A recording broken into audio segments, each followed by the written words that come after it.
اللهم صل وسلم وبارك عليه وعلى آله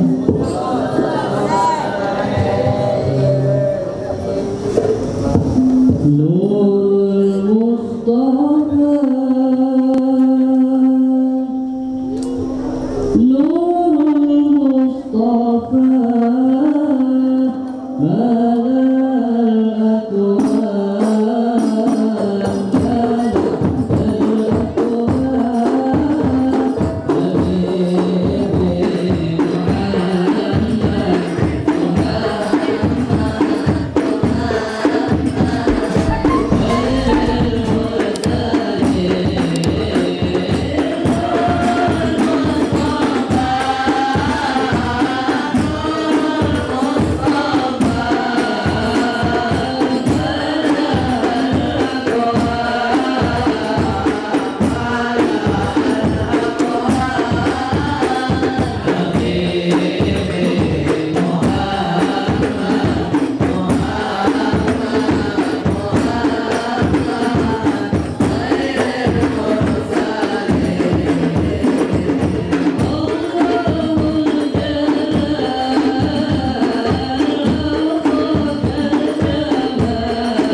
اللهم صل وسلم وبارك عليه وعلى آله.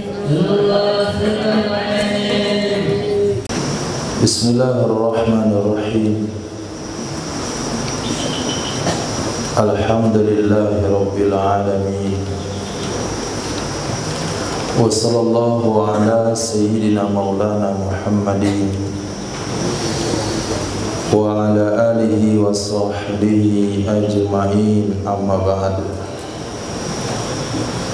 Rabbi yassir wa la tu'assir, Rabbi tammim bil khair. Rabbana surah lana sudurana wa yassir lana umurana wa umural muslimin wa hlul 'uqdatam min lisanina yafqahu qawlana.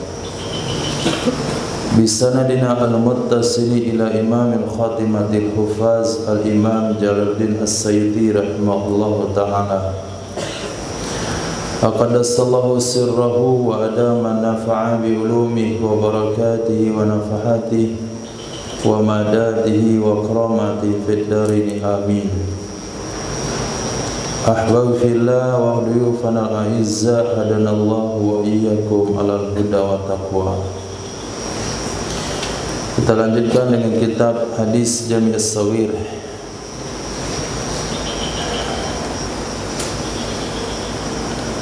karangan Imam Jalaluddin As-Sayyidi rahimahullah ta'ala, nomor hadis 6219.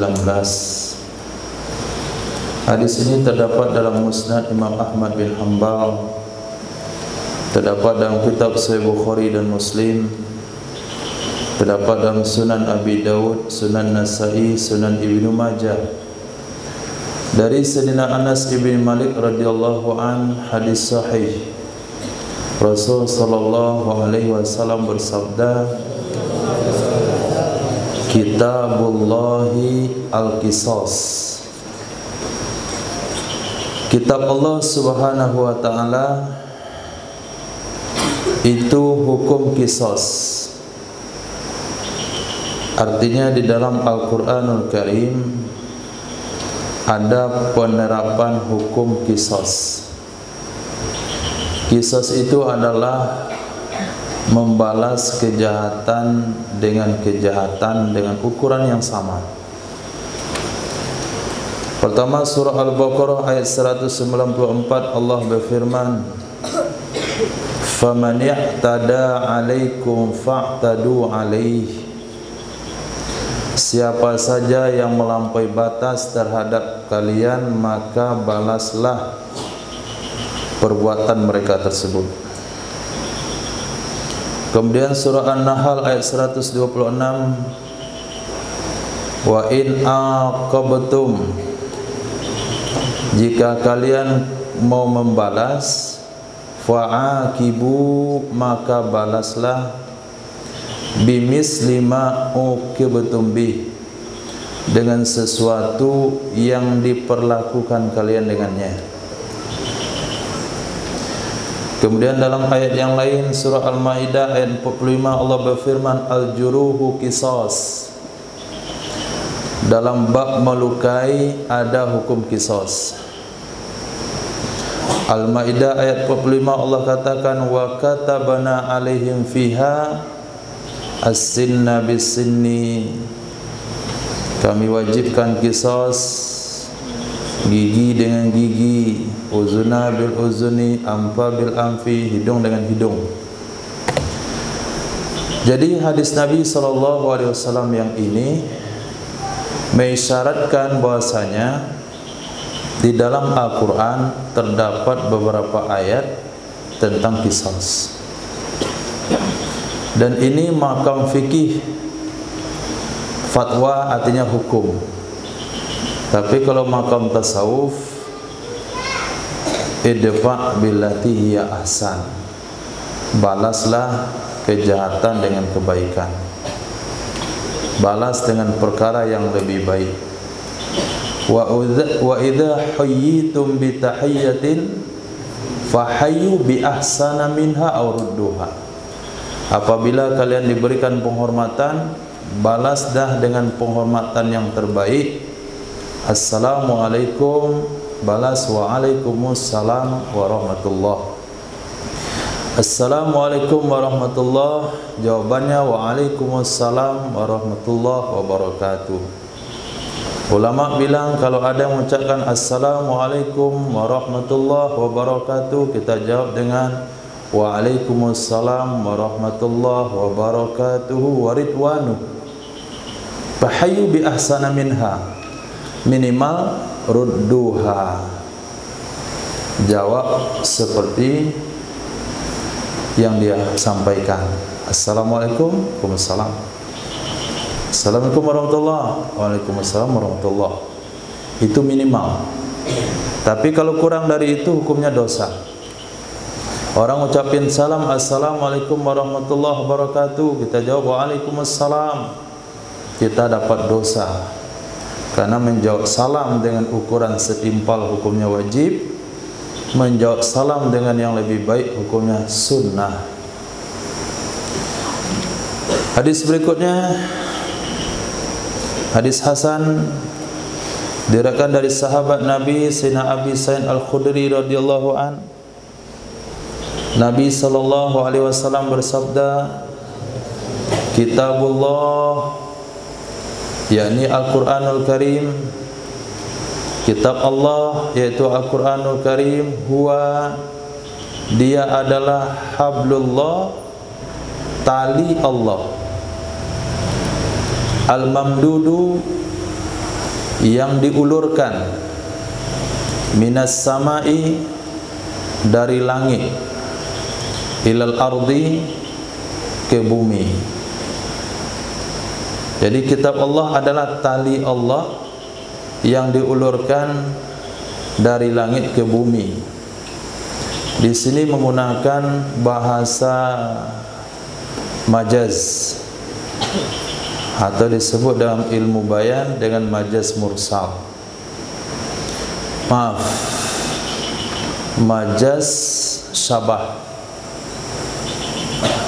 atau bahasa lain isti'arah.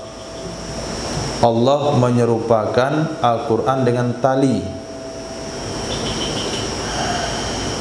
Maka perumpamaannya seperti orang yang masuk dalam sumur, lalu diulurkan tali dari atas permukaan ke dasar sumur. Itulah Quran. Maka siapa yang berpegang dengan tali tersebut, dia akan selamat daripada lubang sumur, selamat naik ke atas, asal dia berpegang erat. Tapi apabila dia berpegang longgar, atau dia tidak berpegang, atau berpegang sebelah tangan, atau tidak sungguh-sungguh dalam pegangannya, dikhawatirkan dia akan jatuh ke dasar sumur kembali. Nah, begitulah Al-Quranul Karim. Al-Quran adalah tali penyelamat manusia dari tipu daya manusia, yang akan menyelamatkan mereka daripada huru-hara fitnah kehidupan, sehingga tidak berubah dari janji pertamanya dengan Allah, alastu birabbikum, qalu bala syahidna. Kemudian manusia diturunkan ke dunia berbagai macam ujian. Alladzi khalaqal mauta wal hayata liyabluwakum ayyukum ahsanu amala.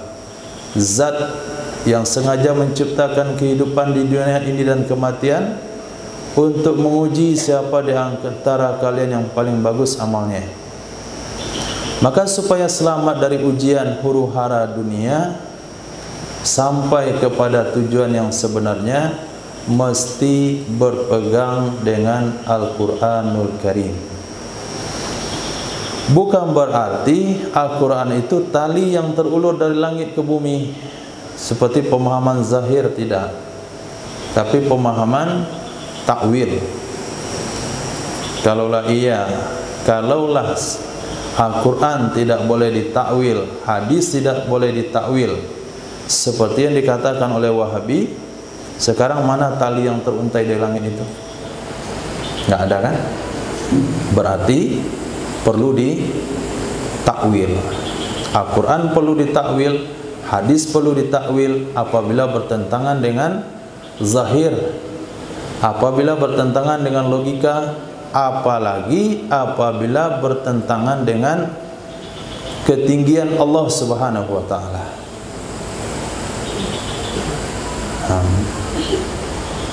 Maka berpegang teguh dengan Al-Quranul Karim bukan hanya membaca. Berpegang teguh dengan Al-Quranul Karim bukan sekadar memiliki, tapi berpegang teguh dengan Al-Quranul Karim meyakini semua kandungan Al-Quran benar adanya. Jangan sampai kita ragu dengan Al-Quranul Karim karena pemikiran-pemikiran liberal. Jangan sampai kita ragu dengan Al-Quranul Karim karena penemuan-penemuan teknologi atau ilmuwan yang kata mereka tidak sesuai dengan Al-Quran. Kalau ada penemuan yang tidak sesuai dengan Al-Quran, yang benar adalah Al-Quran. Kalau ada penelitian yang tidak sesuai dengan Al-Quran, yang benar adalah Al-Quran. Orang beriman tidak akan bertambah keyakinannya ketika penemuan ilmuwan sesuai dengan Al-Quran, karena mereka dari awal memang tidak ragu sedikit pun dengan Al-Quranul Karim. Walaupun semua manusia mengatakan tidak benar, tapi ketika Al-Quran mengatakan benar, kita mesti katakan benar. Ketika Al-Quran katakan salah, walaupun seluruh manusia terlibat dalam kesalahan tersebut, tetap perkara itu salah, dan walaupun dibenarkan oleh semua manusia. Ini keyakinan terhadap Al-Quranul Karim yang mesti kita berpegang teguh. Nah, hadis berikutnya, Sayyidina Muhammad sallallahu alaihi wasallam bersabda, menurut Imam Jalaluddin As-Sayuti, hadis ini hanya ada dalam kitab Sahih Muslim.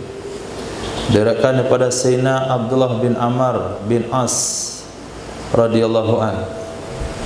Nabi sallallahu alaihi wasallam bersabda, kataballahu, telah menetapkan oleh Allah Subhanahu wa taala, maqadira, takdir, nasib, garis kehidupan. Dikurangi dikit volumenya, 1 mili, 2 mili.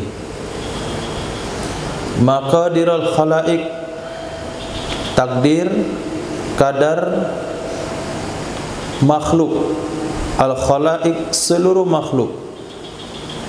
Qabla, sebelum, ay yakhluqa, bahwa menciptakan ia Allah. Kita terjemahkan dulu menurut nahunya. Ay yakhluqa, sebelum bahwa menciptakan ia Allah, as-samawat, akan seluruh langit, wal arda, dan bumi, bi khamsina alfasana, dengan hitungan 50.000 tahun. Dengan hitungan 50.000 tahun. Wa arsuhu, dan arasnya Allah Subhanahu wa taala, alal ma, di atas air. Allah mewajibkan, Allah telah menetapkan, Allah telah menulis takdir seluruh makhluk Allah Subhanahu wa taala, termasuk takdir seekor cacing, takdir seekor semut, takdir seekor tungau, itu yang paling kecil sekali, atau ada yang lebih kecil sekalipun. Ketiga, takdir pohon kayu, takdir binatang buas, apalagi takdir manusia, yang memang dunia ini diciptakan untuk manusia. Sebelum Allah ciptakan langit dan bumi, itu takdir sudah ditulis 50.000 tahun. 50.000 tahun sebelum terciptanya langit dan bumi. Maka seluruh takdir sudah disusun oleh Allah Subhanahu wa taala. Maka tidak ada satupun yang bisa merubah takdir. sewaktu itu, sebelum langit diciptakan, sebelum bumi diciptakan, maka arasy Allah itu ada di atas air. Arasy Allah ada di atas air. Berarti air sama arasy itu duluan adanya sebelum langit dan bumi. Nah, ketika Allah ciptakan dunia, maka arasy Allah naikkan ke atas. Berarti bumi beserta langit itu ada di atas air. Wallahu a'lam. Enggak bisa kita pahami. Bayangkan aja bola masuk kolam.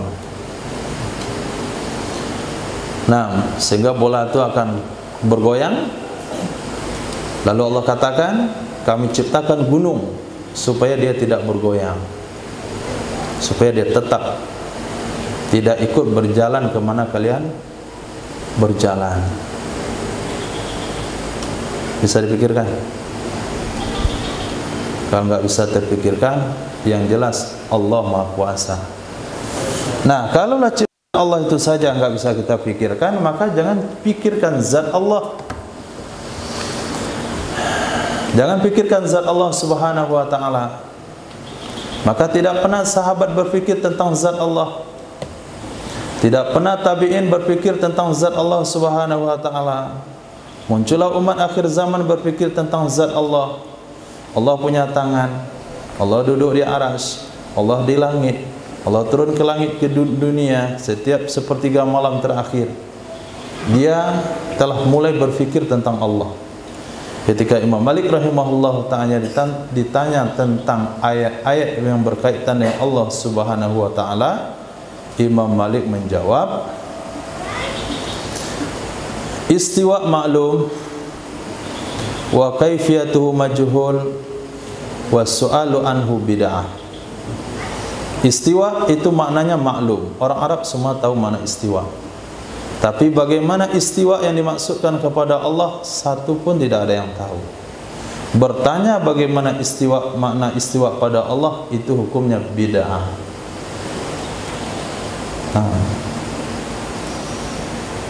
Jadi Allah katakan, berpikirlah kalian tentang penciptaanku, tapi jangan berpikir tentang aku. Berpikirlah tentang makhluk yang aku ciptakan, jangan berpikir tentang zat Allah Subhanahu wa ta'ala. Nah, di sini Allah menampakkan bagaimana kebesaran Allah dan kekuatan Allah. Allah tentukan nasib seluruh makhluk, termasuk sebutir pasir yang di pantai, itu sudah tercatat nasibnya 50.000 tahun sebelum dunia ini diciptakan. Ketika itu arasy Allah masih ada di atas air. Hadis sahih riwayat Imam Muslim. Ada insyaallah. Allahumma shalli wa sallim Allahumma rabbil alamin. Hati Sayyidina Muhammadin wa sallallahu alaihi wasallam. Allahumma yassir wa yassir qalbi. Amin ya rabbal alamin.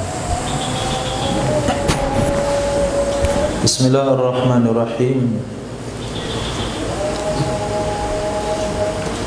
Hadis berikutnya hadis sahih riwayat Sunan Ibnu Majah dari Sayyidina Abi Hurairah radhiyallahu anhu.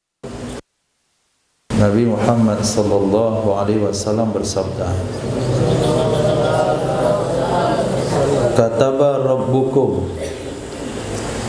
telah menetapkan, telah mewajibkan oleh Tuhan kalian, ala nafsihi, atas dirinya, biyadihi, dengan tangannya, qabla, sebelum, ayyakhluqa, bahwa menciptakan ia, khalqa, akan makhluk. Allah telah mewajibkan, Allah telah menulis ketetapan terhadap dirinya dengan tangannya sendiri sebelum Allah ciptakan makhluk, yaitu 50.000 tahun. Apa ketetapan yang Allah tetapkan kepada dirinya sendiri? Rahmati sabaqat ghadabi. Rahmatku, kasih sayangku itu mendahului kemurkaanku. Kasih sayangku mendahului kemurkaanku. Kalaulah sekiranya setiap pendosa Allah berikan hukuman secara langsung, maka tidak ada yang tersisa di muka bumi. Tidak ada yang tersisa. Sejahat-jahatnya Abu Jahal, Allah berikan kesempatan untuk hidup memperbaiki diri 13 tahun ketika Nabi di Makkah, kemudian perang Badar pada tahun ketiga Hijriah, berarti 16 tahun. 16 tahun setelah Abu Jahal menantang usaha Nabi, maka Allah hancurkan si Abu Jahal. Fir'aun puluhan tahun menyiksa Bani Israel, kemudian Allah hancurkan.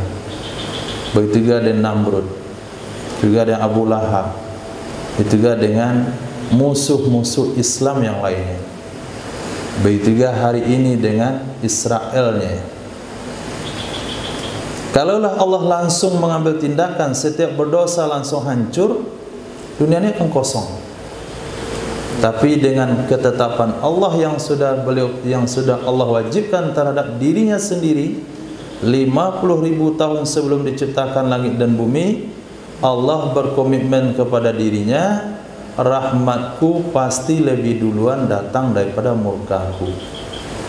Allah berikan peluang untuk bertobat, Allah berikan teguran, Allah berikan musibah, bisa mereka kembali kepada Allah. وَلَنُذِيقَنَّهُمْ مِنَ الْعَذَابِ الْأَدْنَى دُونَ الْعَذَابِ الْأَكْبَرِ لَهُمْ يَرْجِعُونَ. Sungguh benar-benar kami rasakan kepada mereka kecil sebelum azab besar. Kami berikan musibah, kami berikan teguran sebelum datang azab yang sesungguhnya. Tujuannya la'allahum yarji'un, supaya mereka bisa kembali kepada Allah Subhanahu wa taala. Bahkan Allah dalam Al-Qur'an memanggil hamba-hambanya dengan ucapan ya ibadi. Ya ibadiyalladzina asrafu ala anfusihim. Wahai hamba-hambaku yang telah menzalimi dirinya, la taqnatu min rahmatillah, janganlah kalian berputus asa dari rahmat Allah Subhanahu wa taala.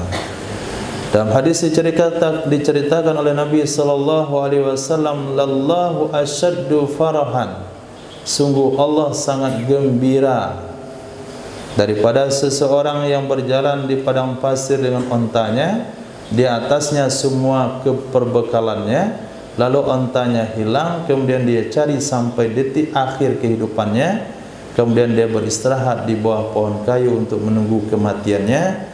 Pas dia buka mata, ontanya ternyata sudah ada di depannya. Dia pegang tali kekang ontanya, bermulalah harapan hidup yang panjang, sehingga dia katakan, ya Allah, anta abdi wa ana rabbuk, engkau hambaku, aku Tuhanmu. Terbalik dia saking gembiranya. Kata Nabi, Allah lebih gembira dari orang itu menerima orang-orang yang bertobat daripada orang yang mendapatkan ontanya di padang pasir. Jadi tidak ada bahasa putus dari rahmat Allah.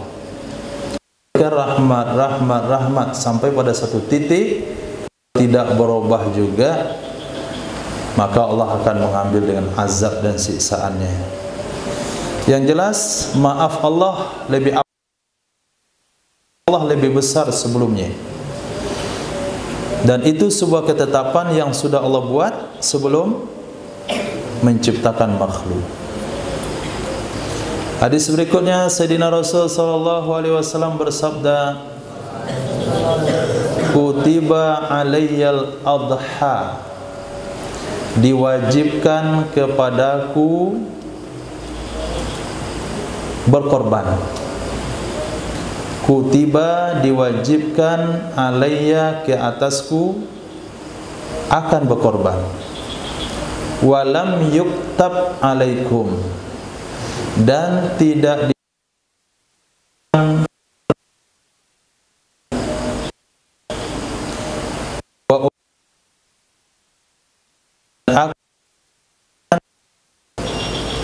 bisalat duha, dengan salat duha.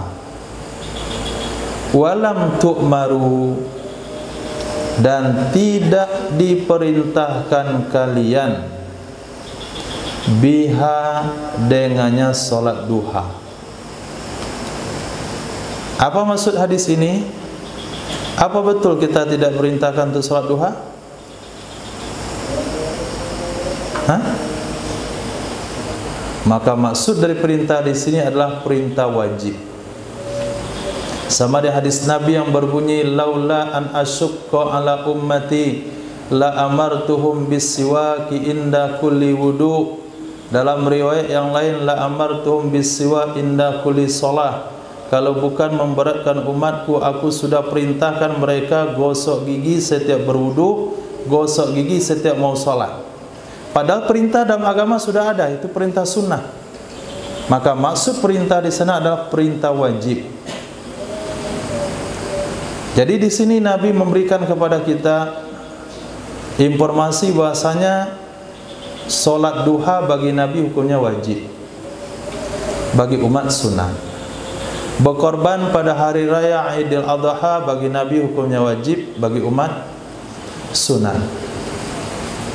Ini dua daripada khusus bagi Nabi sallallahu alaihi wasallam. Maka dalam syariat ada beberapa perkara, bahkan banyak perkara itu hanya boleh bagi Nabi, tidak boleh bagi umat. Perintah bagi Nabi bukan perintah bagi umat. Itu hanya kewajiban bagi Nabi, hanya sunat bagi umat. Disebutlah dengan khasaisun nabawi atau khasaisun nubuwah. Perkara-perkara khusus untuk Nabi Muhammad sallallahu alaihi wasallam tidak boleh diikuti oleh umat sebahagiannya. Sunat diikuti bagi umat, tidak wajib. Bahkan ada yang haram diikuti oleh umat. Maka seorang ulama mujtahid, di antara perkara-perkara yang mesti dia ketahui adalah tentang hadis yang seperti ini.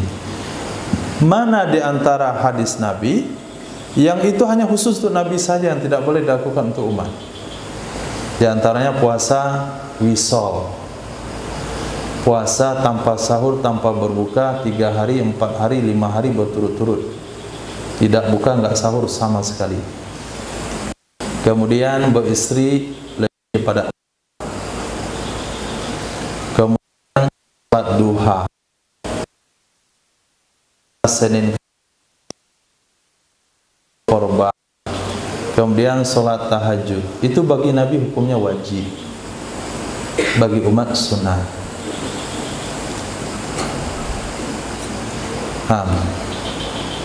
Maka antum beli kitab karangan Imam Hasan Al-Basri, judulnya Khasais Rasul atau Khasaisun Nabi. Perkara hanya khusus untuk Nabi saja, supaya kebaca hadis yang langsung diamalkan, padahal hanya untuk Rasul. Usah ketemu hadis Sahih dan Sahih Bukhari, apa hadisnya? Nabi salat sunat setelah asar.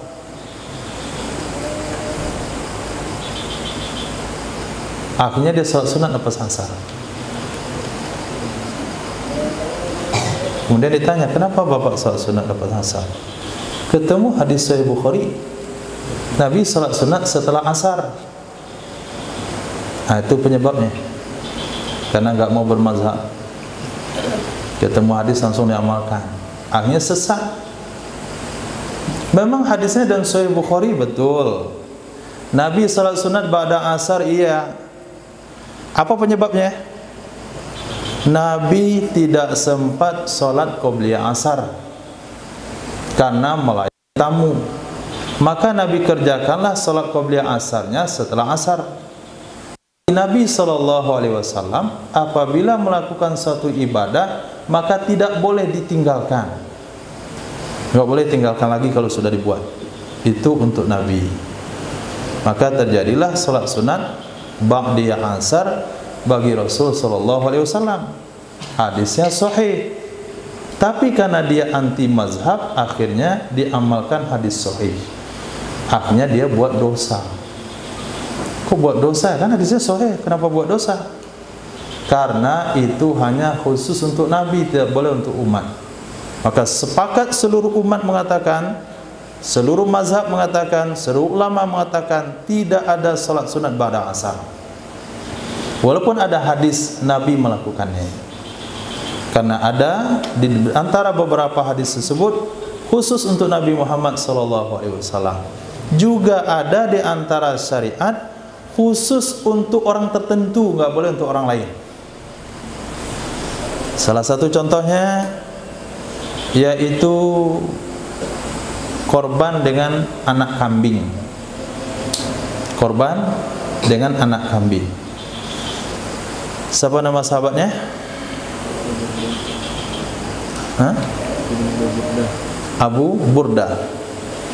Sayyidina Abu Burdah radhiyallahu ta'ala anhu ketika Idul Adha mengatakan, ya Rasulullah, saya sudah sembelih kambing saya, kambing korban saya sebelum berangkat salat Id.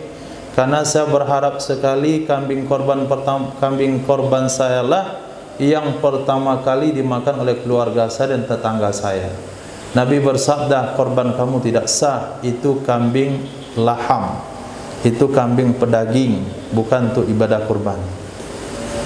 Kemudian kata Sayyidina Abu, lupa lagi namanya, Abu Burdah. Nah ini Burdah selendang, Abu Burdah. Nah, Sayyidina Abu Burdah mengatakan, ya Rasulullah, saya punya hanya seekor anak kambing, tapi lebih mahal daripada kambing yang saya korbankan tadi, karena ini anak kambing mahal. Apakah boleh saya berkorban untuk anak kambing tersebut? Dengan anak kambing tersebut, Nabi bersabda, tujzi'aka wa la tujzi'u man ba'dak. Hanya boleh untuk kamu saja, tapi enggak boleh untuk selain kamu. Begitu juga dengan seorang budak sahaya, mantan budak, nama beliau adalah Sayyidina Salim. Nah, Sayyidina Salim itu dari kecil hidup dengan keluarga Nabi SAW. Dia sering masuk ke rumah Sayyidah Aisyah radhiyallahu anha. Sayyidah Aisyah merasa risih, ini kan mantan budak, dia bukan mahram. Bagaimana dia bisa bolak-balik masuk ke rumah Sayyidah Aisyah? Kata Nabi SAW, kamu susukan saja Salim itu. Padahal orangnya sudah tua, sudah lebih usia 2 tahun. Maka menyusukan anak di bawah usia 2 tahun akan menjadi anak susu, akan mahram dengan ibu susunya apabila menyusunya 5 kali. Tapi kalau lewat usia 2 tahun enggak lagi. Sementara Sayyidina Salim menyusu kepada Sayyidah Aisyah usia sudah remaja, di bawah remaja dikit. Itu kan enggak sah. Maka itu hanya syariat khusus untuk Sayyidah Aisyah radhiyallahu ta'ala anha. Jadi ada syariat khusus untuk sahabat tertentu, ada syariat khusus untuk Rasul sallallahu alaihi wasallam, ada yang khusus untuk Rasul tersebut, sunnah bagi umat, ada juga syariat khusus untuk Nabi tersebut, haram kalau diikuti bagi umat. Karena kita nggak tahu mana yang halal, mana yang haram, mana yang khusus, nggak khusus, maka kita wajib mengikut pakarnya, mengikut ahlinya, yaitu ulama mazhab. Ini salah satu alasan kenapa pentingnya bermazhab. Hadis berikutnya, Nabi SAW bersabda, kutiba, diwajibkan, ditetapkan, ala ibni Adam, atas manusia, nasibuhu, bahagiannya, jatahnya dari zina, mudrikun dzalik, dia akan mendapatkan hal tersebut, dia akan terlibat dengan hal tersebut. La mahalata, tidak ada jalan keluar, pasti terlibat.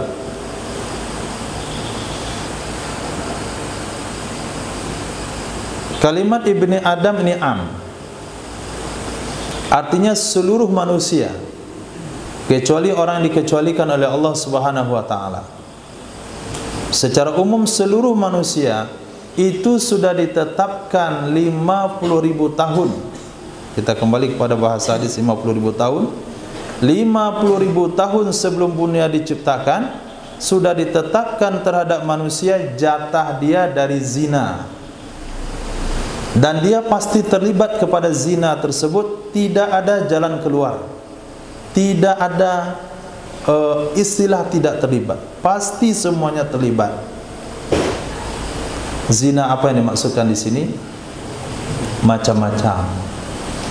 Fal ainani, maka dua mata, zinahuma an-nazaru. Dua mata, zina keduanya adalah memandang. Zina keduanya adalah memandang.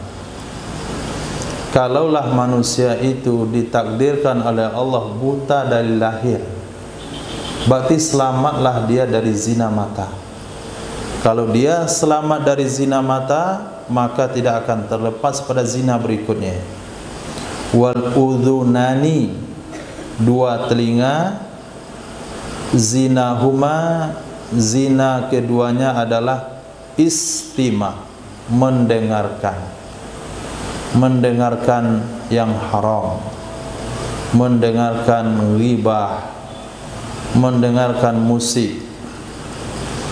Kalaulah manusia tersebut tuli dari lahir, artinya enggak pernah dengar yang haram. Walisanu zinanuhu al-kalam, lidah zinanya adalah bicara. Lidah zinanya adalah bicara. Biasanya kalau orang tuli nggak bisa bicara, bukan karena lidah nggak bisa bicara, tapi nggak tahu apa yang mau dibicarakan, dikarenakan dia tidak pernah mendengar suara. Maka kalau dibantu pendengarannya, biasanya dia bisa bicara. Karena kita bicara itu ikut apa yang kita dengar. Kita dengar sesuatu, kita akan ulang. Tapi kalau dari dulu kita nggak pernah dengar apapun, kita tidak tahu bicara apa-apa. Oke, dua telinganya tidak berzina karena tuli dari lahir. Lidahnya tidak berzina karena dia nggak bisa bicara. Dia akan terlibat dengan zina berikutnya, al-yad, yaitu tangan. Zinaha al-batshu, zinanya adalah menjangkau. Zinanya adalah mengulurkan tangannya, mengulurkan kepada yang haram, kepada hak orang lain, makanan orang lain, uang orang lain, atau kepada orang lain. Kalaulah dia buntung misalnya, nggak pakai tangan, maka bisa saja berikutnya ar-rijil, kaki. Zinaha al-khuta, zinanya adalah melangkah. Zinanya adalah melangkah. Katakan juga dia tidak punya kaki, butuli, buta, bisu, tak ada tangan, nggak ada kaki. Maka bisa saja zinanya terlibat pada bagian berikut, yaitu qalbu, hati. Yahwa, dia akan punya keinginan.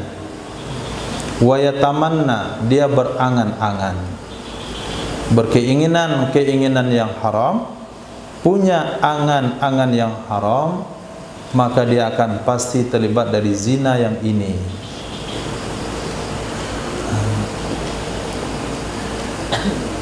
Saddiqu dzalik, setelah potensi zina muncul dari beberapa anggota tubuh tadi, dari mata karena memandang, telinga karena mendengar, lidah karena membicarakan, tangan karena mengulurkan, kaki karena melangkahkan, hati berhasrat dan menginginkannya, maka kendali ada pada faraj. Wa yusaddiqu dzalikal farju, membenarkan demikian keinginan zina oleh faraj, menginginkan demikian keinginan zina oleh faraj, maka terjadilah zina besar. Atau wa yukadzibuh, dan mendustakan ia faraj akannya keinginan. Farajnya tidak mau mengikuti keinginan matanya, tidak ingin mengikuti keinginan hatinya, maka selamatlah dia dari zina besar. Jadi intinya kata Nabi SAW, seluruh manusia kalaupun tidak terlibat dengan zina yang sesungguhnya, pasti dia akan terlibat di zina kecil lainnya. Jadi bahasa zina digunakan kepada bahasa dosa. Telinga yang mendengarkan dosa, mata yang memandang dosa, pasti manusia tidak akan pernah lepas. Itu sudah ditetapkan di Lauh Mahfuz.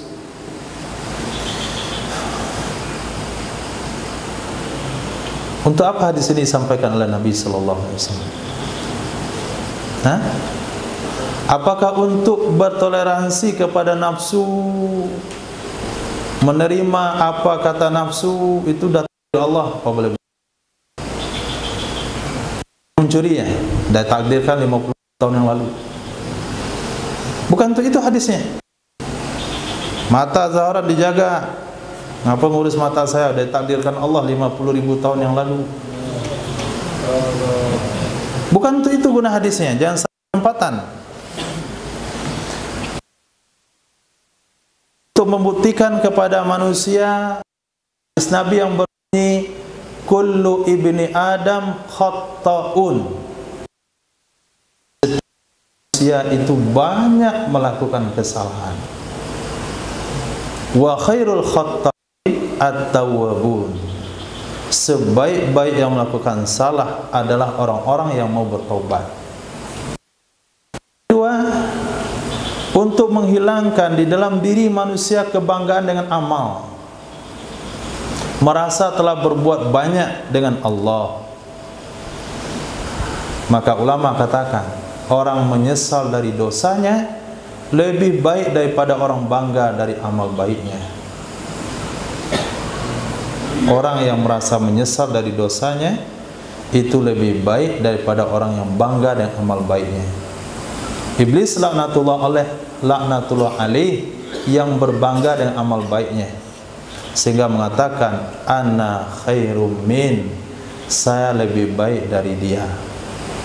Maka apapun potensi yang antum punya, telah selesai Al-Quran, alhamdulillah, telah selesai belajar ilmu agama, alhamdulillah, telah hafal ini hafal itu, alhamdulillah, solat ini solat itu, alhamdulillah. Berbagai macam kebaikan, hampir dikatakan tidak lepas daripada kebaikan dari waktu ke waktu. Dari program pagi sampai malam, pagi besok lagi sampai malam. Dari bulan ke bulan, besok lagi bulan lagi, tahun ini tahun yang lalu, 7 tahun yang lalu, 10 tahun yang lalu sudah berenang dalam kebaikan ilmu agama. atau dalam kebaikan yang lainnya, jangan pernah lupa seluruh manusia tetap salah. Ini enggak ada bahasa bangga yang amal, kecuali pada satu titik nanti mampu mengucapkan kalimat la ilaha illallah, di sanalah ujiannya selesai, bangga ada masalah lagi, mau ria dan kubur. Nah, nggak ada masalah lagi. Tapi kalau sekarang tahan dulu, jangan merasa puas, jangan merasa jangan merasa baik, jangan merasa sempurna, sampai pada satu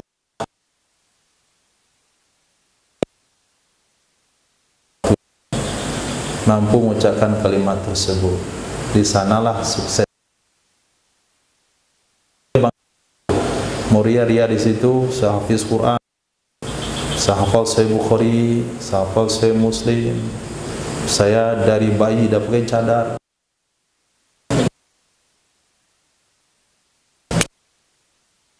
Usia 3 tahun dah sholat jamaah ke masjid. Nah, usia 4 tahun dah pasang sorban. Enggak ada jaminan untuk hari ini. Jaminan nanti kalau selesai. Al-ibratu bil khawatim, nilai itu aja di ujungnya.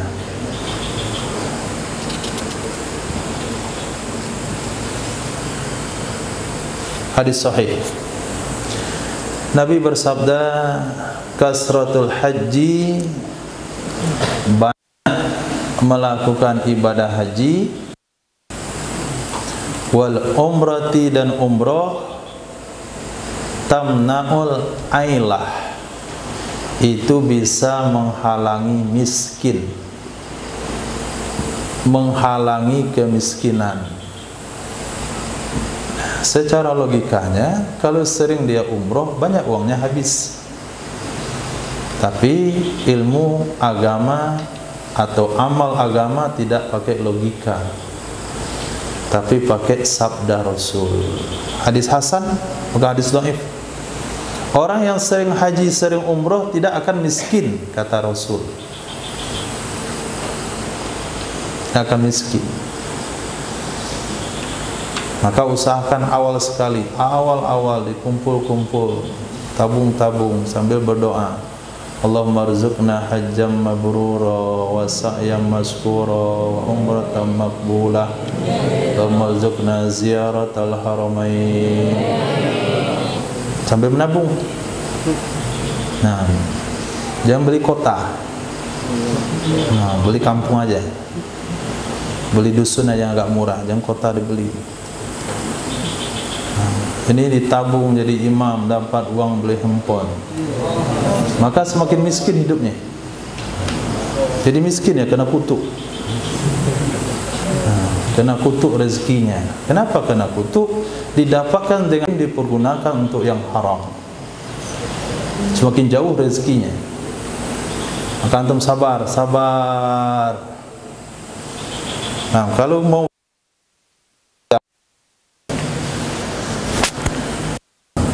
500.000 kumpul-kumpul boleh.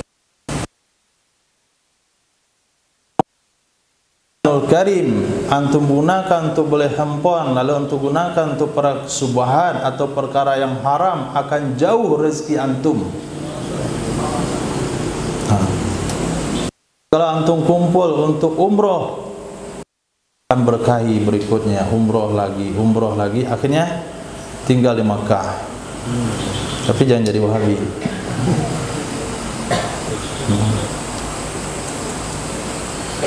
Bisa dipahami? Masya Allah. Kah itu sesuatu yang diucapkan oleh ibu kepada anak waktu anaknya makan makanan kotor. Supaya dia keluarkan dari mulutnya. Mana bilang? Tonton kecil dulu. Nah, Nabi bilang seperti itu. Kah, irmi biha. buang olehmu dengannya korma,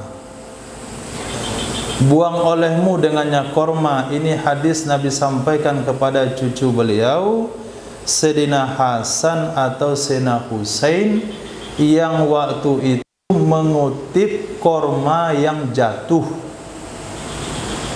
Mengutip korma yang jatuh, korma yang sudah terjatuh, dikutip beliau belum makan. Nabi suruh keluarkan bukan karena kormanya kotor, tapi karena khawatir korma zakat. Karena khawatir itu korma zakat. Maka Nabi sampaikan kepada cucu beliau, amma sya'arta, apakah kamu tidak sadar wahai cucuku, anna sesungguhnya kita Bani Hashim Banu Muttalib la na'kulus sadaqah, kita tidak boleh makan zakat. Kita tidak boleh makan zakat. Jadi Bani Hashim Bani Muttalib tidak boleh menerima zakat. Nabi dan keluarga Nabi tidak boleh makan zakat, karena khawatir itu kurma yang tercecer daripada kurma zakat. Maka ketika Sayyidina Hasan sudah mau memakannya, sudah di mulutnya, Nabi suruh keluarkan. Apa yang ingin Nabi beritahukan kepada kita dalam hal ini? Apakah seorang anak kecil berdosa karena melanggar perintah agama? Nah, tidak. Pasti nilainya hanya sebutir korma, kan bisa Nabi ganti dengan korma yang lain. Tapi Nabi ingin beritahukan kepada kita bahasanya pengaruh makanan kepada anak mesti dijaga, diatasi dari kecil. Imam Syafi'i rahimahullahu ta'ala mengatakan, atau Imam Malik, saya lupa, atau Imam Bukhari. Imam Bukhari? Iya, kayaknya Imam Bukhari. Kata Allah Ta'ala, kelu membaca hadis Nabi. Kadang-kadang dari 1000 kosakata yang disampaikan, ada satu kata yang kadang-kadang lidahnya terseleu. Itu karena penyebab saya ditinggalkan oleh ibu saya ketika ibu saya mencari kayu bakar, lalu saya didapati oleh tetangga saya menangis karena kelaparan, langsung saya disusukan oleh tetangga saya.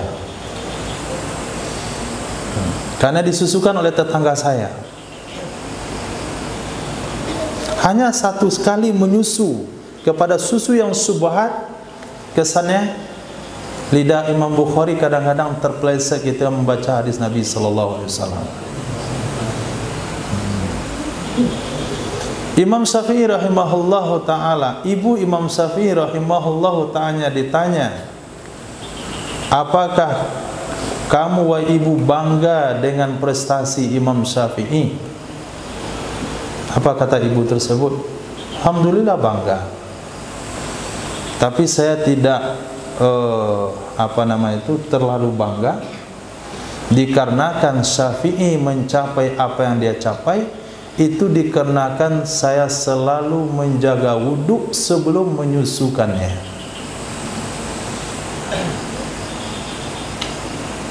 Menjaga wudhu sebelum menyusukannya. Nah, kadang-kala hari ini sulitnya kadang-kadang anak-anak kita menghafal, sulitnya memahami hukum. Dibilang oleh orang tuanya madabana, tak boleh pakak bana. Nah, kadang-kadang proses awalnya salah. Mungkin dulu dibiarkan ngambil jambu tetangga, atau malah bersekongkol sama maknya. Ambil lewat-lewat ada rambutan, ambil sepatah. Mungkin ambil daun jeruk tetangga untuk masak, apalah nilai selembar daun jeruk, nanti minta. Orangnya sedang nggak ada nih, gulai mau masak, perlu 3 lembar daun jeruk, ada di sebelah rumah, orangnya nggak ada.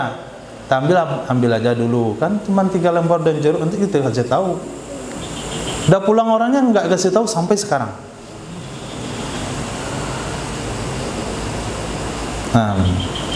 Kadang-kadang belanja di pasar ada kelebih uang kembalian bagi pedagangnya, diam saja. Nah, apakah nggak salah kita, dia yang salah? Bodoh dia. Nah, memang makan yang haram. Sehingga Imam Syafi'i, Malik, kemudian Nabi Muhammad SAW mengajarkan dari kecil itu anak mesti terpelihara dari makanan yang syubhat, baik dengan caranya maupun bahan makanannya, sehingga kekuatan mereka dengan hafalannya mereka nggak bisa tetap. Imam Syafi'i dengar sekali hafal, bisa hafal, sehingga beliau nyanyi, kalau nggak sumbat kupingnya.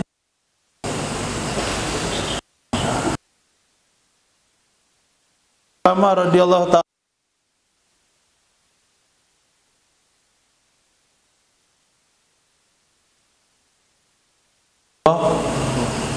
Saf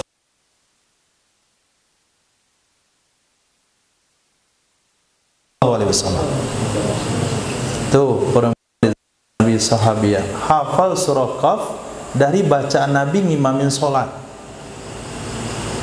Kita hafal pakai Quran, nggak hafal juga. Hari ini lancar, besok nggak lancar lagi. Nah, maka perlu dicuci itu darahnya, akhirnya demam, nggak makan-makan, kurus.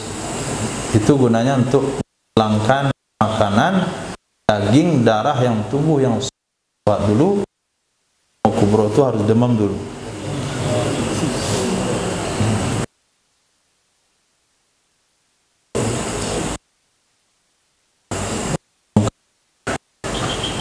Nah, supaya dibersihkan dulu semua. Khair. Itu udah banyak lapisan daging yang tumbuh daripada yang subhat, sehingga harus digaruk, terkelupas, digaruk, terkelupas, digaruk, terkelupas, tumbuh lagi bersih.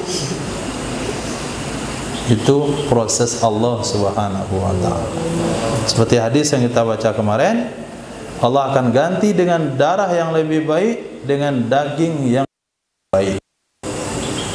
Bahkan ada yang nggak cukup dengan kulitnya, harus giginya dilepas, tanggal giginya, bola.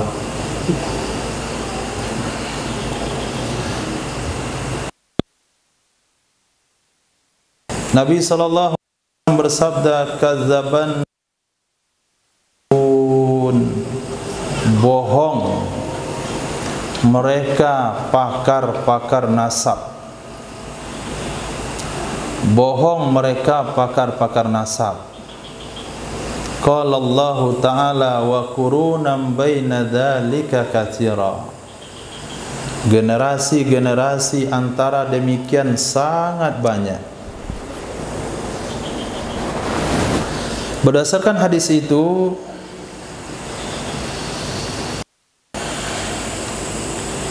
Imam Dihya mengatakan ajma'al ulama, telah ijma' ulama bahwasanya nasab Nabi sallallahu alaihi wasallam yang disepakati itu hanya sampai kepada kakek beliau Adnan. Nasab Nabi yang disepakati oleh ulama hanya sampai ke Adnan. Nabi ada sampai kepada Nabi Ismail, Nabi Ibrahim alaihissalam.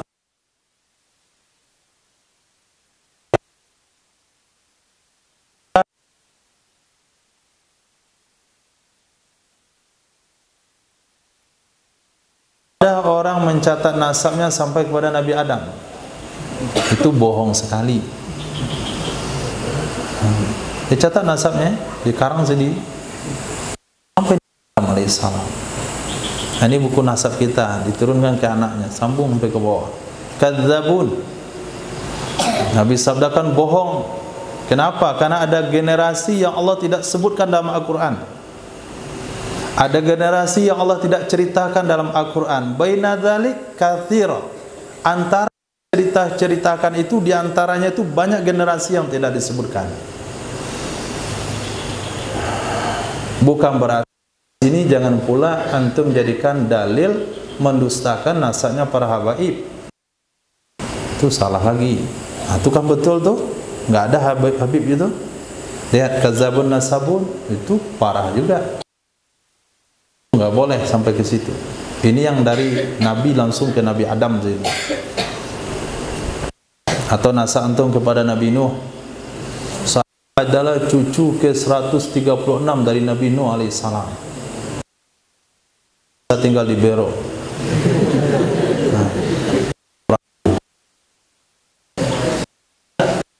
Bohong.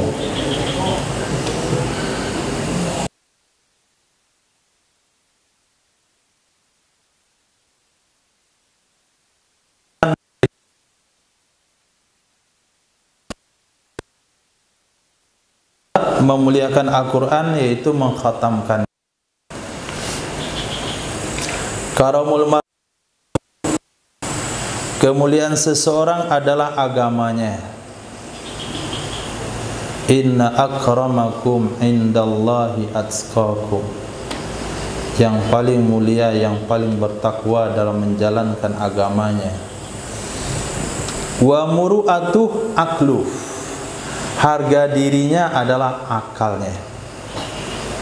Harga dirinya adalah akalnya. Mungkin dia tampil di depan memberikan wawasan, memberikan wejangan, memberikan pandangan.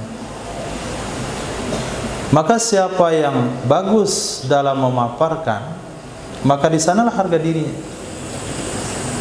Kemudian ayo kita tampilkan penceramah terkenal. Nah, tausiah dari Ustadz Kondang, gelar banyak, pas penyampaian nggak jelas, hilang harga dirinya. Hilang harga diri. Mungkin antum tidak dengan titelnya, lalu menyampaikan apa yang disampaikan terang, jelas, maka ada harga diri. Maka harga diri itu ada di akal. Kemudian hasabuh, kebangsawanan ada di akhlak. Kebangsawanan seseorang ada di akhlaknya. Maka semakin bagus akhlaknya, semakin tinggi kebangsawanannya. Ada 3 nih pesan Nabi di sini. Pertama, perteguh agama. Kemudian akal. Yang ketiga, akhlak. Hadis sahih. Kasbul imai haram. Usaha dengan media budak sahaya. Kasbu usaha al-imai media budak wanita. Medianya budak wanita hukumnya haram. Apakah budak wanitanya dikaryakan untuk bernyanyi-nyanyi, atau budak wanitanya disewakan dengan arti zina, itu semuanya haram. Atau budak wanitanya dengan orang sehingga melahirkan anak, anaknya dibelikan. Jadi dia dagang budak. Dia beli budak wanita 10 orang, dikawinkan oleh laki-laki merdeka. Kemudian anaknya dibesarkan, dijual, besarkan, dijual. Itu hukumnya haram. Sehingga syariat mempersempit. Tidak semua orang merdeka, tidak semua laki-laki boleh nikah dengan budak wanita.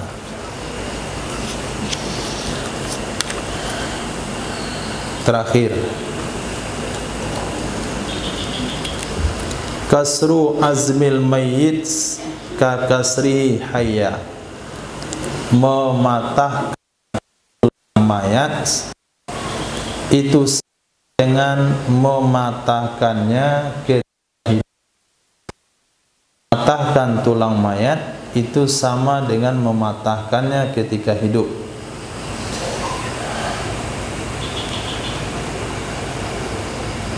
Menampar mayat juga sama dengan menampar orang hidup. Haram hukumnya. Melukai mayat juga sama melukai orang hidup. Artinya Nabi memperlakukan mayat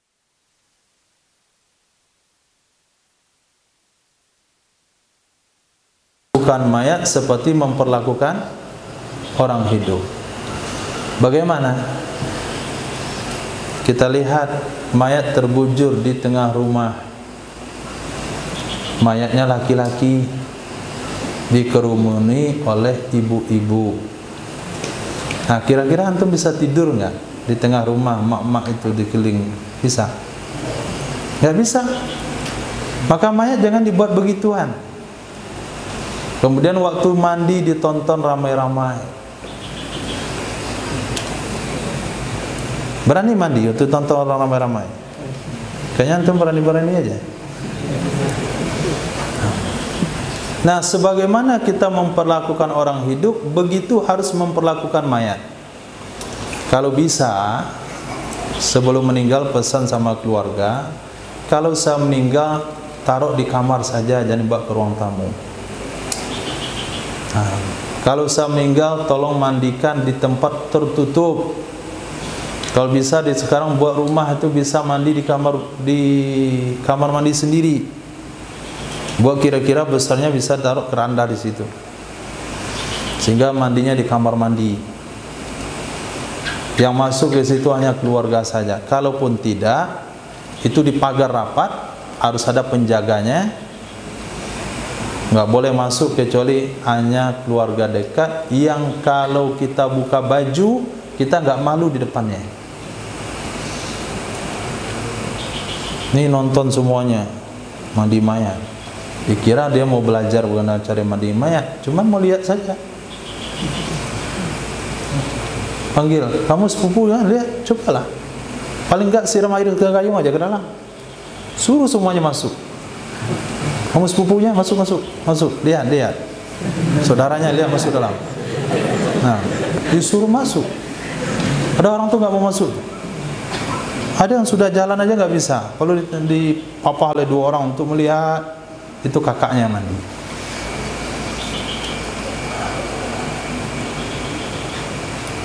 Nah, tidak boleh. Kata Nabi, kata Sayyidah Aisyah, kalau saya bisa kembali ke masa lalu, maka kami akan berusaha istri Nabi lah yang akan memandikan Nabi. Kalau bisa balik ke belakang, kami akan sepakat, kami lah yang akan memandikan Rasulullah SAW. Nah, maka mayat diperlakukan seperti orang hidup. Tapi anehnya, di masjid diperlakukan seperti orang hidup. Di rumah tidak, di tempat pemandian tidak, di masjid iya. Apa maksudnya? Sholat jenazah setelah sholat zuhur, di mana mayat ditaruh? Di saf sholat. Di saf sholat, bukan ditaruh di belakang. Kasihan dia di belakang, nggak terhormat. Masa di belakang ibu-ibu? Dia kan laki-laki, setarakan safnya di depan.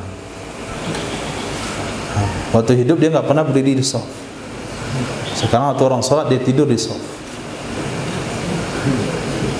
Nggak boleh. Nah, itu juga nggak boleh.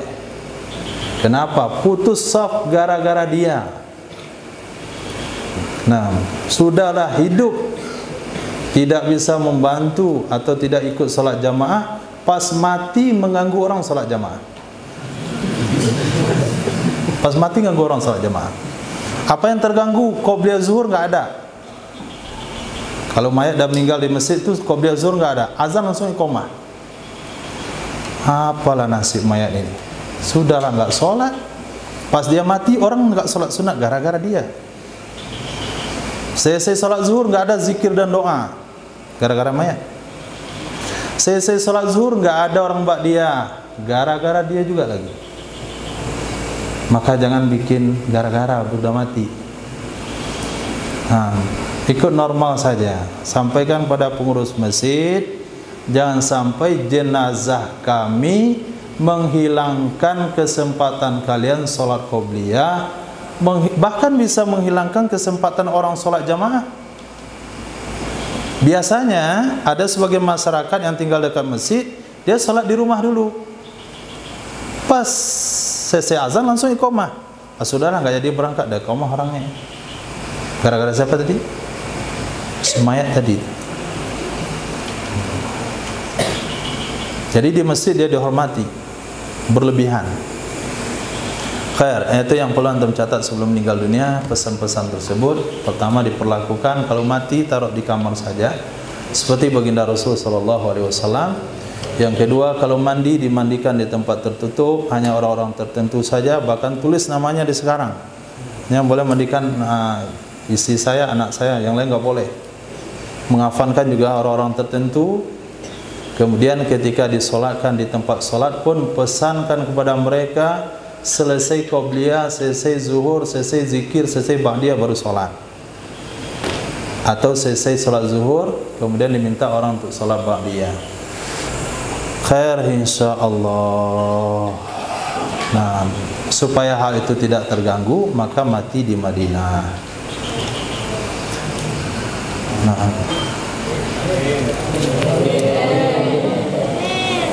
silakan Bapak Ibu kalau ada pertanyaan.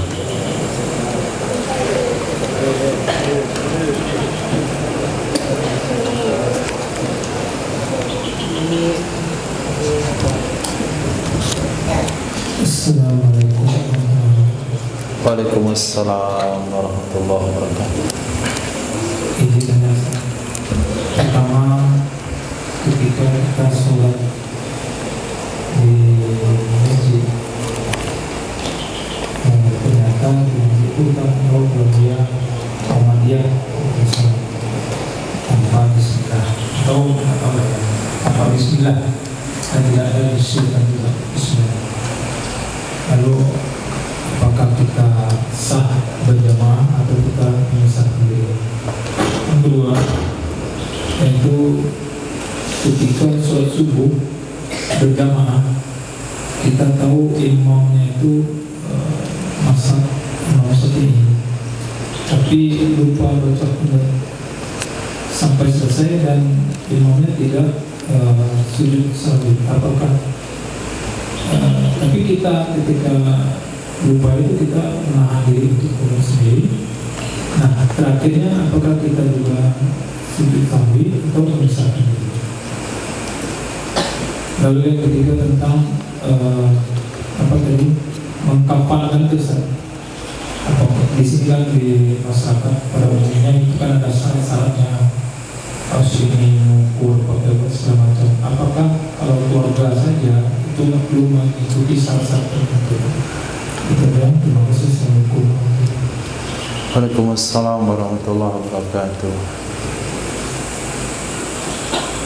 Bismillah dalam mazhab Imam Syafi'i atau mazhab jumhur adalah ayat pertamanya Al-Fatihah.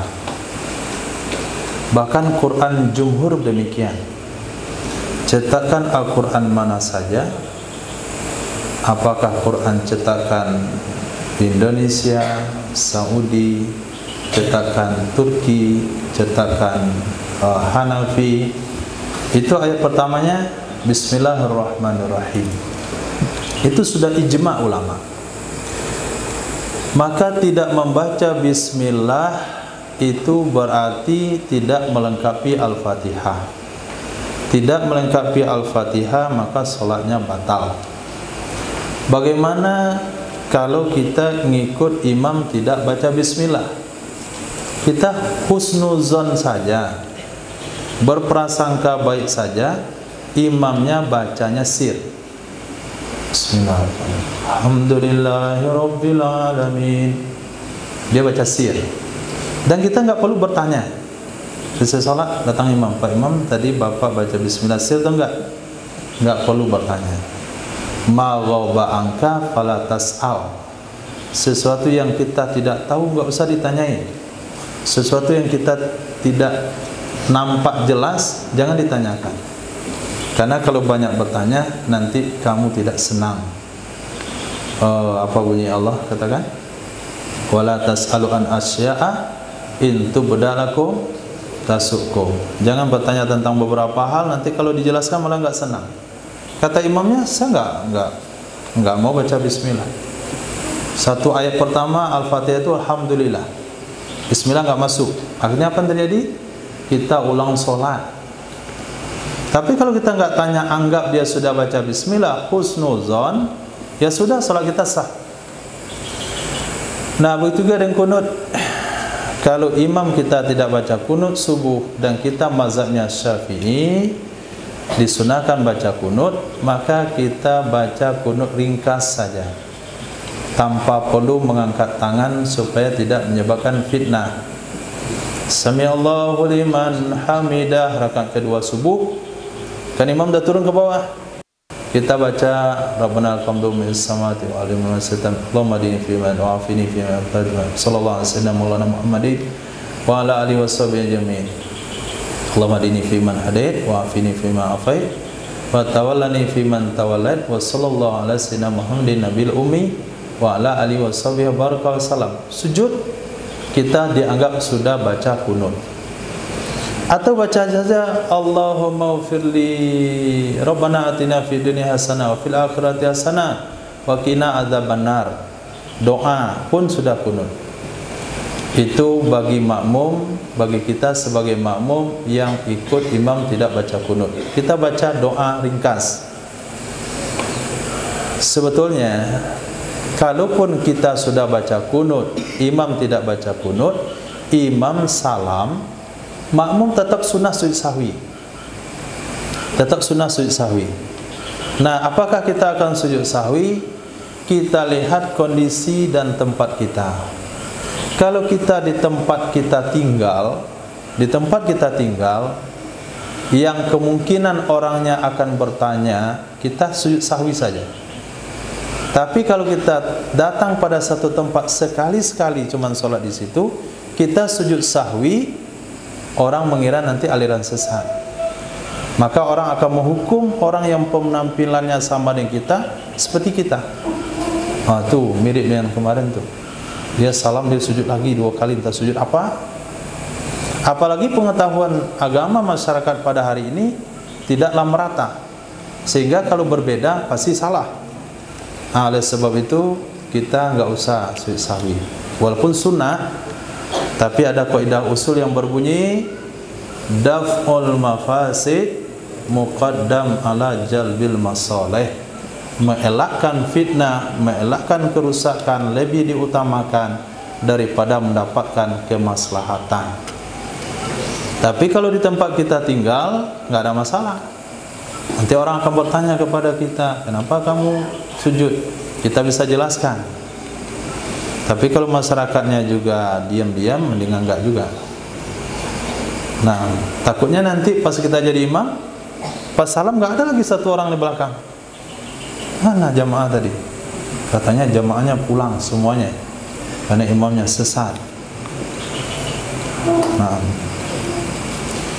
kemudian kafan, mengafani, syarat-syarat yang kita lihat di tengah masyarakat itu sebahagiannya sudah bercampur antara agama dengan kebiasaan, agama dan adat istiadat, sehingga kalau kita lihat kayaknya sulit mengafani.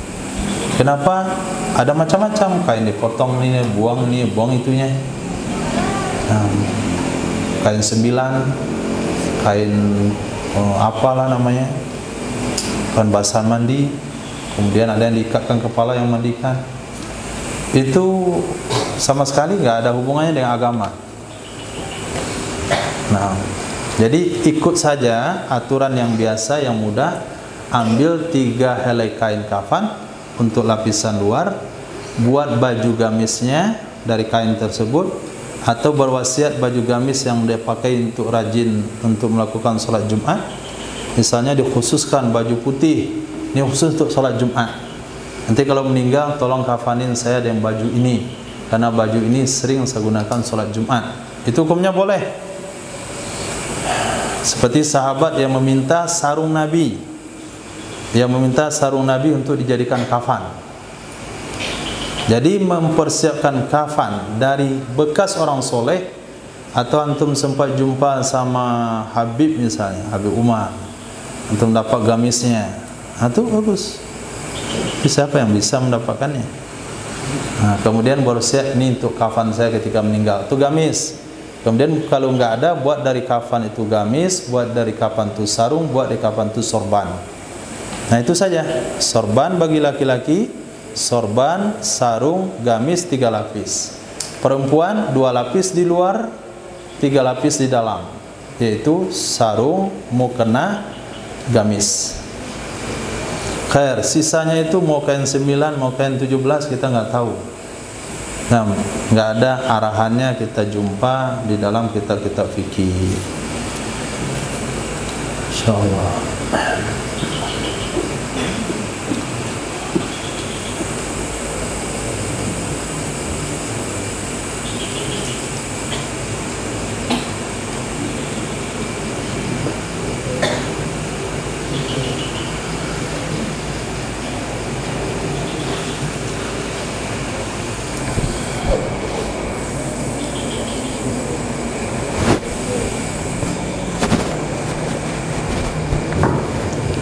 Assalamualaikum warahmatullahi wabarakatuh. Waalaikumsalam warahmatullahi wabarakatuh. Saya mau menanyakan mengenai sholat berjamaah. Waktu kita sholat berjamaah,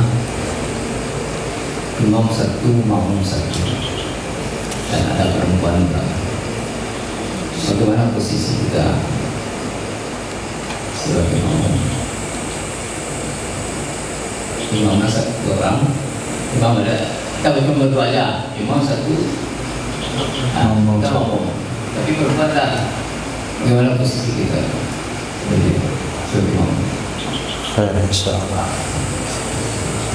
Ketika Sayyidina Abdullah bin Abbas radhiyallahu ta'ala anhuma, kata beliau, saya bersengaja tidur di rumah bibi saya, Sayyidatina Maimunah, istri Nabi SAW, untuk melihat bagaimana amalan Nabi di malam hari.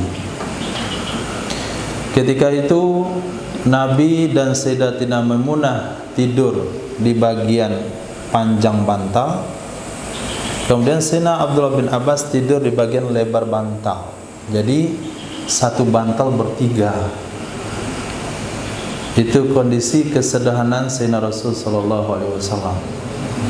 Di malam hari, kata Sayyidina Abdullah bin Abbas, Nabi bangun, saya pun bangun. Saya melihat apa yang dilakukan oleh Nabi, kemudian saya melakukannya. Kemudian Nabi salat malam dan saya pun salat berjamaah dengan Nabi sallallahu alaihi wasallam. Ini dalil sah salat jamaah tahajud. Ini dalil boleh berjamaah salat tasbih. Ini juga dalil bagi di sekolah-sekolah berjamaah salat duha. Kenapa? Karena salat tahajud diantara salat yang tidak dianjurkan berjamaah, tapi Nabi pernah melakukannya dengan Sayyidina Abdullah bin Abbas. Pada saat itu saya berdiri di sebelah kiri Nabi SAW. Kemudian Nabi memegang telinga saya, kemudian memposisikan saya di sebelah kanan. Maka posisi satu imam satu makmum, satu laki satu perempuan, apakah di belakangnya ada jamaah perempuan atau tidak, posisi satu imam laki-laki, satu makmum perempuan di sebelah kanan imam, ujung kaki makmum sejajar dengan telapak kaki imam. Itu jaraknya. Ujung kaki makmum sejajar dengan ujung telapak kaki imam. Kemudian apabila datang jamaah kedua, orang kedua, maka dia akan berdiri di sebelah kirinya dengan posisi yang sama, ujung kakinya sejajar dengan tumit imam. Setelah mereka berdua bertakbir, setelah yang kedua ini takbir, maka kedua-duanya mundur ke belakang. Mundur dengan menggunakan kaki kiri. Kenapa kaki kiri? Karena kita menjauh dari arah kiblat, menjauh dari imam, itu menggunakan kaki kiri. Mundur satu langkah, kaki kiri diiringi dengan kaki kanan, Berdiri dulu sejenak ukuran subhanallah, kemudian sambung lagi kaki kiri, kaki kanan, kemudian merapat. Itu kalau makmumnya bisa mundur. Tapi kalau dibuat sholat jamaahnya di belakang sehingga nggak bisa mundur, maka imamlah yang maju ke depan. Kalau imam maju ke depan, dia melangkahkan kaki kanan karena dia beranjak mendekati arah kiblat, insyaallah. Ini ada beberapa pertanyaan. Apa hukumnya jikalau kita memiliki seorang ibu tiri yang beragama non-muslim? Apakah ibu tiri tersebut mahram bagi kita sebagai laki-laki? Nah, kalau sekiranya bapak kita juga non-muslim, sehingga nikahnya bapak kita dengan ibu tiri itu sah, maka ibu tiri mahram. Tapi apabila bapak kita muslim, ibu tiri kita non-muslim, nikah muslim dengan non-muslim tidak sah, maka ibu tiri pun tidak sah jadi mahram. Jadi tergantung bapaknya. Nah, kalau bapaknya sah nikahnya karena sama-sama non-muslim, ibu tiri mahram karena itu istri bapak.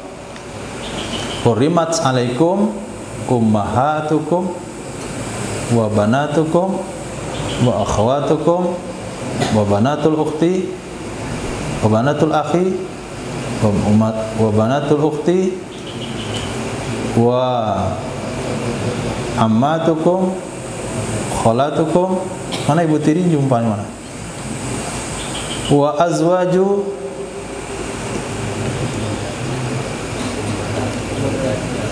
itu ibu susu. Itu wala tankihu manakaha abaukum.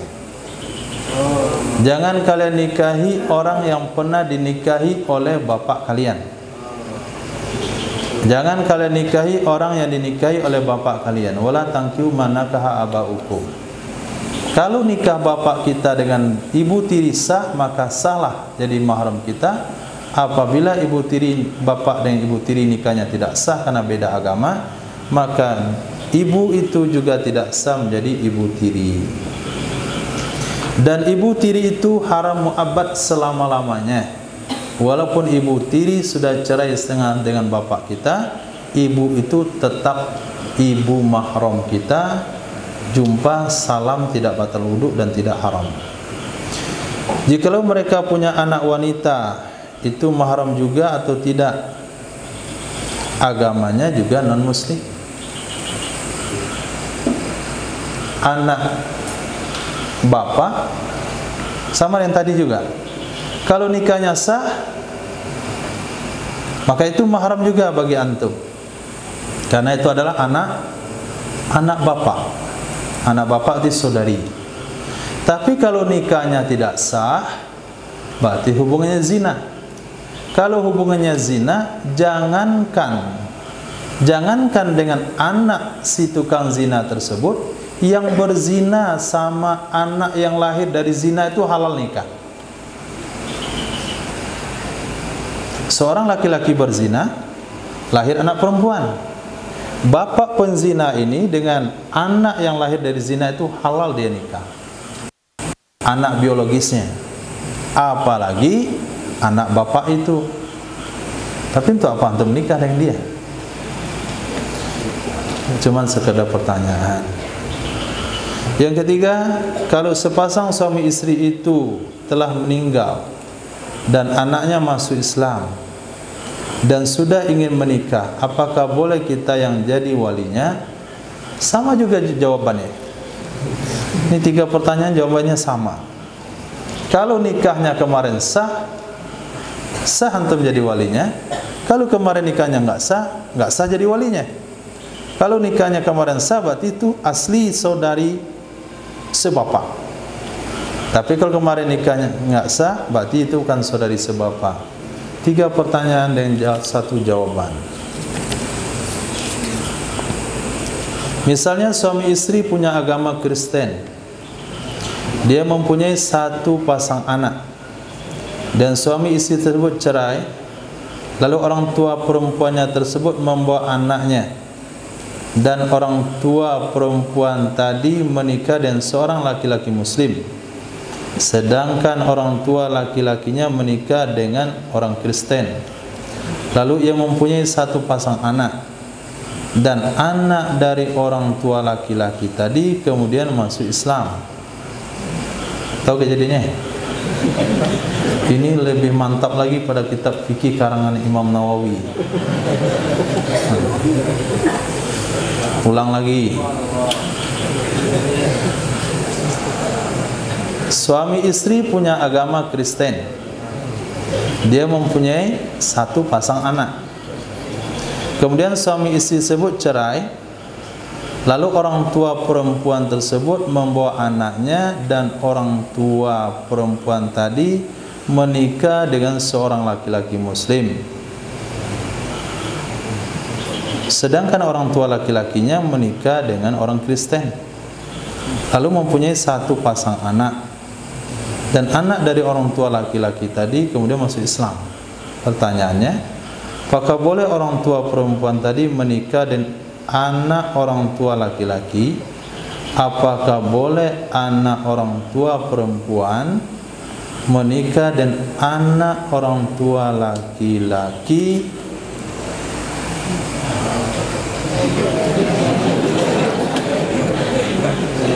Tidak boleh. Kenapa tidak boleh? Dia kan saudara sebapak. Nah, Masya Allah, nggak boleh, karena saudara sebapak.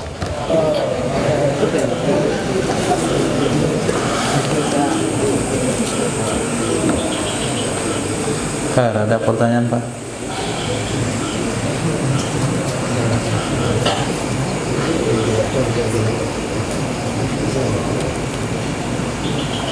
Cukup, insya Allah. Mohon maaf kalau ada salah dan janggal. Subhanallah wa bihamdihi, subhanakallahumma bihamdika, asyhadu an la ilaha illa anta, astaghfiruka wa atubu ilaik. Subhanaka rabbil izzati amma yasifun, wassalamun ala mursalin, walhamdulillahi rabbil alamin. Ya Rabb.